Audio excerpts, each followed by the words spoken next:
आपके पापा ने स्टेज से कहा कि अब मैं बेटी के द्वारा जीती हुई स्कूटी पर बैठ करके गाँव जाऊँ। अभी आपके मम्मी बता रहे थे कि वो 3-4 कट्टों में भर करके रखी हुई हैं और उन कट्टों को अकेली दिव्या हिला भी नहीं सकती है। कोचिंग का जो कैंपस होता है वहाँ पर आकर जरूर मिलना चाहिए।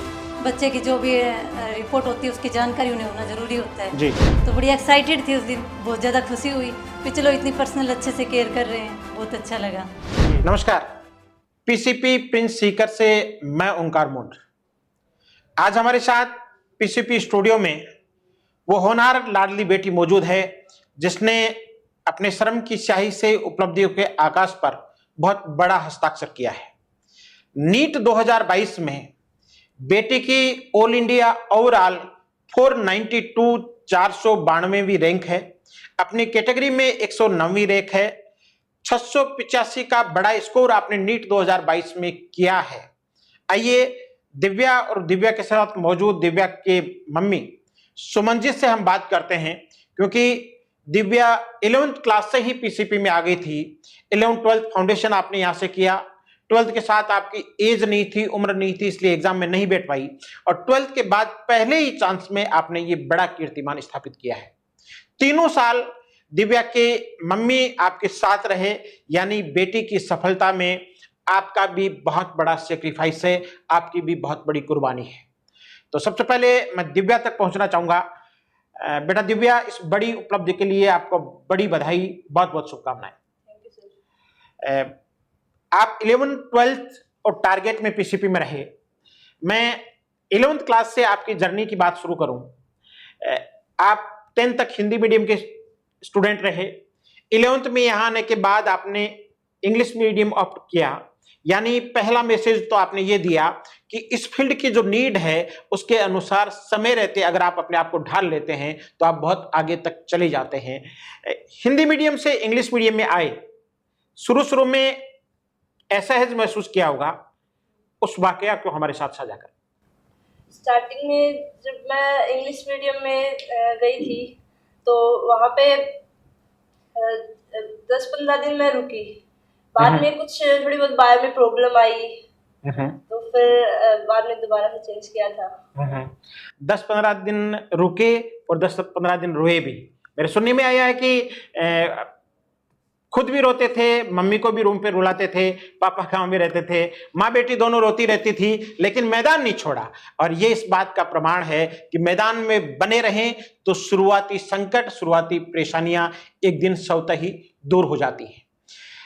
3 साल में पीसीपी में आप रहे, कैसा अनुभव रहा आपका? पीसीपी में आकर बहुत अच्छा अनुभव रहा मेरा। यहाँ पे सबसे इम्पोर्टेंट ये कि पर्सनल केयर बहुत अच्छे से होती है यहाँ पे, और जो भी छोटी मोटी प्रॉब्लम्स होती है सबका सॉल्यूशन सर के पास जाओ, राकेश सर के पास, ओंकार सर के पास, हर एक चीज़ का सॉल्यूशन कर देते हैं और कोई भी प्रॉब्लम नहीं रही। तो दिव्या, आपने जितनी फीस नहीं दी पीसीपी को, उससे ज्यादा तो एसी का बिल आपकी वजह से पीसीपी का आया। आप हमारे पीसीपी पिपराल रोड में हमारे चेयरमैन सर का, सीएमडी सर का चैम्बर बना हुआ है। जब भी वो उस कैंपस को विजिट करते हैं तो वहां बैठते हैं।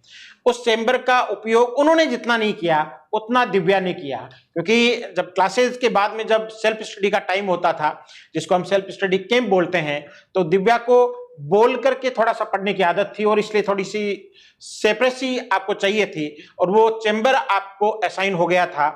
तो आपसे वो फीस रिकवर की जाए।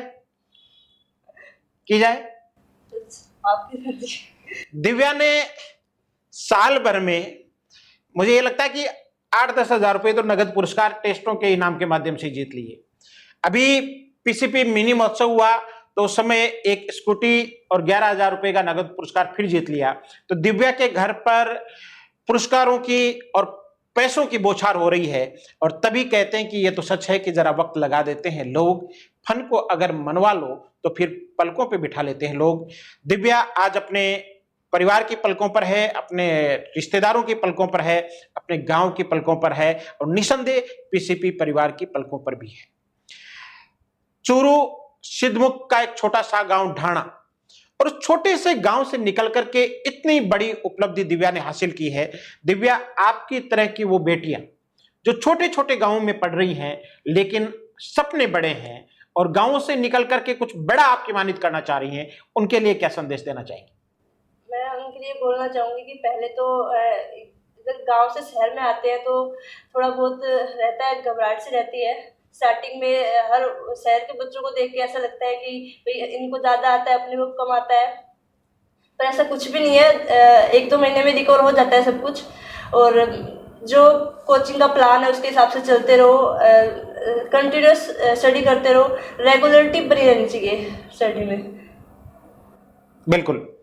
अभी जब पीसीपी मिनी महोत्सव हुआ उस समय आपके पापा ने स्टेज से कहा कि अब मैं बेटी के द्वारा जीती हुई स्कूटी पर बैठ करके गांव जाऊंगा। उस समय दिव्या को कैसा फील हो रहा था कि यस, मैंने मेरे पेरेंट्स को प्राउड फील करवाया है? आपको कैसा लग रहा था? मेरे को बहुत अच्छा लग रहा था उस टाइम। वो बहुत इमोशनल सेंटेंस था दिव्या। Yes sir. दिव्या से अगला सवाल करना चाहूंगा। आपको थोड़े से आप इमोशनल हैं, मुझे तो ये लगता है कि पूरा परिवार इमोशनल है। आपको अपने 3 साल में पढ़ी हुई बुक से और नोटबुक से इतना प्यार हो गया।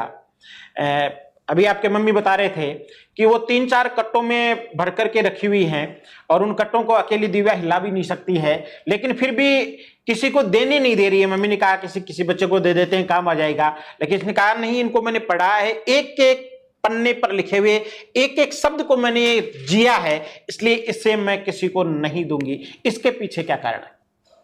सर 11th से लेके अब तक पढ़ी है बुक्स, तो उनको देने का मन नहीं कर रहा। ऐसा लग रहा है हाँ, इनके साथ ही 3 साल काटे हैं तो कुछ तो रहना चाहिए अपने पास। दिव्या आगे चलकर जब बड़ी डॉक्टर बन जाएगी तो वहां कोई डिस्प्ले में उनको रखेंगे। दिव्या, आप पेंटिंग भी बहुत अच्छी करती हैं, स्केच बहुत अच्छे बनाती हैं, और हमारा सौभाग्य रहा कि पीसीपी मिनी महोत्सव में हमें भी हमारे स्केच दिव्या के बनाए हुए पाने का सौभाग्य मिला। उसके लिए आपको थैंक यू। अब आपको अपना एक ड्रीम स्केच बनाना हो तो दिव्या किसका बनाएगी?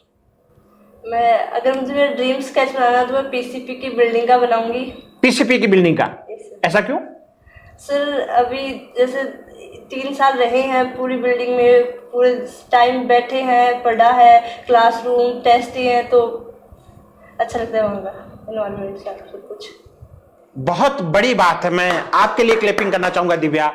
उस बिल्डिंग से इतनी मोहब्बत हो गई है, उसकी एक एक ईंट से इतना प्यार हो गया है। 3 साल मैंने वहां गुजारे हैं, इसलिए अगर मुझे मेरा ड्रीम स्केच बनाने को कहा जाए तो मैं पीसीपी की बिल्डिंग का स्केच बनाऊंगी।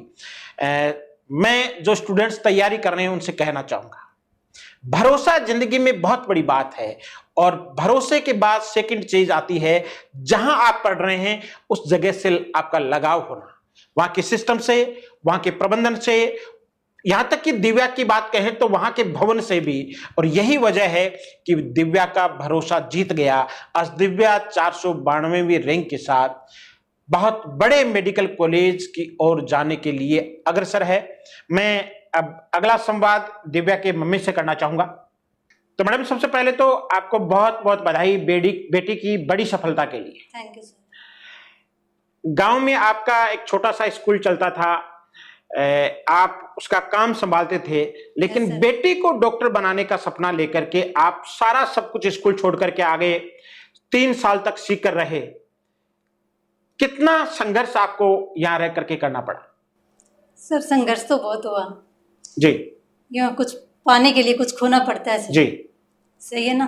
तो यानी कि अगर वहाँ पर काम संभालते थे, सब कुछ अच्छा चल रहा था, लेकिन छोड़ कर आए तो घाटा भी हुआ हमें जी लेकिन आज जो सफलता मिली है उससे खुशी भी हुई है जी कि जो भी खोया है तो उससे कुछ बढ़कर हमने पाया भी है। जी, खोया है उससे कहीं ज्यादा पाया है, यानी हर सफलता अपनी कीमत मांगती है, और दिव्या के परिवार ने भी वो कीमत दी। दिव्या का भाई यहाँ अभी पीसीपी में 12th क्लास में पढ़ रहा है, दोनों बहन भाई सीख कर रहे, मम्मी साथ रही, पापा अकेले गांव में रहे। संघर्ष तो बहुत रहा, लेकिन अब उस संघर्ष के ऊपर ये जीत भारी पड़ गई, उस संघर्ष को ये लोग भूल गए। तो मैडम, बहुत सारे लोग ये सीकर में अब एक नया ट्रेंड है, बहुत सारे पेरेंट्स बच्चों के साथ रह रहे हैं और उनकी पढ़ाई में सहायक बन रहे हैं। जो पेरेंट्स बच्चों के साथ रह रहे हैं उनको आप क्या कहना चाहेंगे? किन किन चीजों का वो ध्यान रखें बच्चे की पढ़ाई के दौरान और यहाँ साथ रहते हुए? देखो, ये है कि बच्चे के जब साथ में रहते हैं ना पेरेंट्स, तो उन्हें अच्छे से मतलब उनके केयर करनी चाहिए, जैसे खाने पीने का ध्यान रखना, बच्चे को अच्छे से मतलब टाइम टू टाइम उसकी हर चीज़ का ध्यान रखना होता है, जो भी उसके जी ज़रूरतें होती हैं बच्चों की। जी। पेरेंट्स नॉर्मली जो साथ रहते हैं वो खाने पीने का ध्यान रखना यहीं तक सीमित हो जाते हैं, वो इंस्टीट्यूट आकर के मिलते नहीं हैं, टेस्ट रिपोर्ट पर डिस्कस नहीं करते हैं, उसको एनालाइज प्रॉपर नहीं करते हैं। इस बारे में आप क्या कहना चाहेंगे? हाँ, टाइम टू टाइम देखो उन्हें जो कोचिंग का जो कैंपस होता है वहाँ पर आकर ज़रूर मिलना चाहिए। बच्चे की जो भी रिपोर्ट होती है उसकी जानकारी उन्हें होना ज़रूरी होता है। जी अगर बच्चा भी कितनी प्रोग्रेस कर रहा है, कितनी नहीं कर रहा है, ये चीज़ें अगर वो ध्यान में रखेगा तो मतलब बच्चा अच्छा कर पाएगा। आप एक जागरूक अभिभावक रही हैं, मुझे अच्छे से याद है संस्था में वो 10-12 अभिभावक जो रैंडमली आते रहते थे बच्चों की प्रोग्रेस के बारे में जानने के लिए, उनकी आगे की प्रगति के बारे में जानने के लिए। तो एज ए अभिभावक आपने पीसीपी को कैसा पाया? देखो, मेरे लिए तो सबसे बेस्ट रही है पीसीपी। जी मतलब जितना भी अनुभव रहा, जब भी मैं जाती थी पीसीपी में किसी भी स्टाफ के सदस्य से मिलती थी, चाहे वो कोई भी, चाहे छोटा सा कर्मचारी क्यों ना हो, जी मुझे बड़ी इज्जत देता था। जी और अच्छे से मतलब कि परिवार की तरह माहौल हो गया था, सभी के साथ जी। एक परिवार का रिश्ता सा बन गया था। सभी अच्छे से बातें करना, अच्छे से मतलब हर चीज़ का जो भी मैं पूछती थी तो हर सॉल्यूशन का उनके पास जवाब होता था। जी। ये नहीं है कि वैसे ही वे निकाल दिया, कैसे हो गया, कर देंगे, वो नहीं कर देंगे, नहीं, जो बोला वो करके दिखाते। Thank you madam. आपका बेटा चेरिश भी 12th में है, जेई की तैयारी कर रहा है और अभी तक की परफॉर्मेंस को देख करके ऐसा लग रहा है कि वो 12th के साथ ही 101% आईआईटी में जाएगा। बेटी डॉक्टर बन गई, बेटा आईआईटीएन बनने जा रहा है। इन दोनों की प्रोग्रेस में, इन दोनों की सफलता में किसका सबसे बड़ा योगदान मानती है? देखो सर, सबसे पहले तो कोचिंग का ही होता है योगदान। जी। जो वहाँ के जो स्टाफ के जो टीचर वगैरह जी। होते हैं जो मदद करते हैं, उसके बाद अगर किसी का मानेंगे तो देखो इनके पापा का है योगदान। जी उन्होंने इतना सपोर्ट किया, उनके सपोर्ट के बिना हम यहाँ तक नहीं आ सकते जी। थे। उन्होंने ही भेजा, कहा कि आप जाओ, चिंता मत करो, जो भी कुछ होगा मैं हैंडल कर लूँगा। जी और बस इन सब का ज़्यादा योगदान है। और फिर बच्चे ने भी मेहनत की है। देखो जी बच्चा भी अगर ऐसे नहीं होते कि ये करने वाले नहीं है तो उनको भी यहाँ लेकर नहीं आया जा जी। सकता था। तो पीसीपी का, उनके पेरेंट्स का और बच्चों का, सबका मैडम बराबर का। एक चीज़ बताइएगा, 2019 में आप पीसीपी आए थे, यस सर। आपको पीसीपी के बारे में किसी ने बताया, किसी ने सजेस्ट किया या अपने स्वविवेक से आपने डिसीजन किया? क्योंकि गार्जियन जब आता है तो बहुत सारे पैरामीटर्स पर इंस्टीट्यूट्स को परखता है, जांचता है। आपने पीसीपी में ऐसी कौन सी खास बात देखी कि अपने दोनों बच्चों के लिए पीसीपी को चूज किया? देखो सर, मैं स्टार्टिंग से मैं काफ़ी साल से टीचिंग लाइन में हूँ। जी। जैसे प्राइवेट ही हूँ, लेकिन उस टाइम पर मार्केटिंग के लिए मतलब पीसीपी के यहाँ से स्टाफ के जाते रहते थे उस साइड जी। में। तो जब भी जाते थे पर पता नहीं था कि पीसीपी हाँ है कोई जी। चक्कर में, बस इतना ही था और कुछ नहीं था। लेकिन जो ही बच्चे बड़े हुए, अब जैसे न्यूज़ में भी ऐड वगैरह देखा तो पता चला कि वहाँ पर वे मार्केटिंग के लिए भी आते थे। यहाँ पर 1-2 बार हमारे पास भी आए हुए हैं जी। सर, तो कि पीसीपी सीकर के अंदर है, ऐसे ऐसे अच्छी चल रही है। तो मन तो पीसीपी के लिए ही बना कर आए थे वहाँ से। जी मैं और इसका दिव्या का पापा दोनों ही आए थे हम देखने के लिए। तो उससे पहले वो एक बार जयपुर भी गए थे शायद, वहाँ भी देख कर आए थे। जी। फिर सीकर के अंदर हम सब कोचिंगों में गए, जी। लेकिन लास्ट में जब पीसीपी में आए तो वहाँ का माहौल, बात करने का तरीका, सब कुछ मतलब अच्छा, एक परिवार की तरह लगा। जी तो ये महसूस हुआ कि नहीं, यही बेस्ट है। जी। इसलिए फिर डिसाइड कर लिया कि बेटा उस टाइम पर थोड़ा मतलब स्कूल में था तो उसको रखेंगे स्कूल में, अभी बेटी का यहाँ करवाएंगे और फिर बाद में बेटे का करवा देंगे जी। यहाँ पर। तो लास्ट सवाल मैं बेटी दिव्या से लेना चाहूँगा। दिव्या, एक कवि ने बहुत अच्छा लिखा है कि दर्जी अब सलवारों में जेबें लगाने लगे हैं और बेटियों को यहाँ तक आने में जमाने लगे हैं। बहुत सारी बेटियाँ अब दिव्या बनना चाहेंगी, सिद्धमुख, चूरू और उसके आसपास के एरिया की, क्योंकि आपने एक मिसाल कायम की है। तो उन बेटियों के लिए जो आगे चल करके दिव्या बनना चाहती हैं, दिव्या की माने नीट में बड़ा स्कोर बनाना चाहती हैं, बड़ी डॉक्टर बनाना चाहती हैं, समाज की सेवा करना चाहती हैं, उनके लिए आप क्या संदेश देंगे? दिव्या बनने की वो रेसिपी क्या है, फॉर्मूला क्या है? बनने का कुछ खास होता नहीं है, हर काम को फॉलो करना होता है। जैसे रेगुलर स्टडी, मैं तो ये कहूँगी कि आओ तो पीसीपी में एक बार आके ज़रूर जाना, सीख कर आओ तो। और जैसे टीचर बताएं वैसे पढ़ना, रेगुलरिटी और पीसीपी की चीज़ों को फॉलो करना। तो पीसीपी मिनी महोत्सव में जो स्कूटी मिली है, वो स्कूटी मम्मी के लिए पापा के लिए घर छोड़ के जाओगी या मेडिकल कॉलेज में लेके जाओगी? घर ही छोड़ के जाऊँगी। चलिए, और वो जो 11,000 रुपये का चेक मिला था, उस पैसे का क्या करोगे? उस पैसे का मम्मी पापा जाने क्या करेंगे। चलिए, और जो टेस्ट में अवार्ड जीते थे आपने, वो तो आपका जेब खर्च था? हाँ, वो तो अभी तक ऐसे ही रखे हैं सर, संभाल के रखे हैं। क्या बात है, देखो कितनी भावुक बेटी है। टेस्टों में जीती गई अवार्ड मनी अभी सुरक्षित है, अपने नोट्स और बुक्स अभी सुरक्षित हैं, और जिद पाले हुए कि किसी को दूंगी भी नहीं। स्केच बनाने के लिए पूछा तो कि पीसीपी की बिल्डिंग का स्केच बनाऊंगी, क्योंकि मुझे उस जगह से इतना प्यार हो गया है, इतना लगाव हो गया है। तो ईश्वर से प्रार्थना है कि बेटी दिव्या एक बड़ी डॉक्टर बने, एक सफल डॉक्टर बने, समाज की सेवा करे, देश की सेवा करे। पीसीपी का ऐसा कोई वाकया, ऐसी कोई बात जो आपको अब तक याद हो, बेटी ने आपके साथ साझा की हो, और आपको ये लगा हो कि मेरा डिसीजन सही है, मैंने सही कोचिंग का चुनाव किया है? बेटी जब सेल्फ स्टडी करने के लिए जाती थी कोचिंग में, तो उस टाइम पर जब सर ने उसे जो अलग से जो रूम दिया ना, केबिन दिया उसके अंदर, तो उस दिन शाम को आकर बोली कि मम्मी पता आज मैं कहाँ पर बैठी? कहाँ पर बैठी मैं बताऊँ? वो अलग से रूम दे दिया होगा। नहीं, आज मैं ना वहाँ पर जो हमारे हेड है उनके साथ जो पीयूष सुंडा सर जी का जो केबिन है उसमें बैठी मैं आज। तो बड़ी एक्साइटेड थी उस दिन, बहुत ज़्यादा खुशी हुई कि चलो इतनी पर्सनल अच्छे से केयर कर रहे हैं, बहुत अच्छा लगा। जी।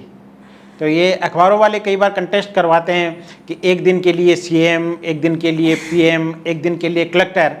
तो दिव्या लास्ट के करीब 4 महीने पीसीपी की डायरेक्टर बनकर के रही, पीसीपी के चेयरमैन बनकर के रही, उसी केबिन को आपने काम में लिया। तो आपको और आपके पूरे परिवार को बहुत बहुत बधाइयाँ, पूरे आपके ढाणा गांव को बहुत बहुत बधाइयाँ, सिद्धमुख चूरू के पूरे जनपद को बहुत बहुत बधाइयाँ बेटी की इस बड़ी उपलब्धि के लिए, बड़े अचीवमेंट के लिए। आप यूं ही आगे बढ़ती रहें और अपना और अपने परिवार का और पीसीपी परिवार का नाम रोशन करती रहें। Thank you.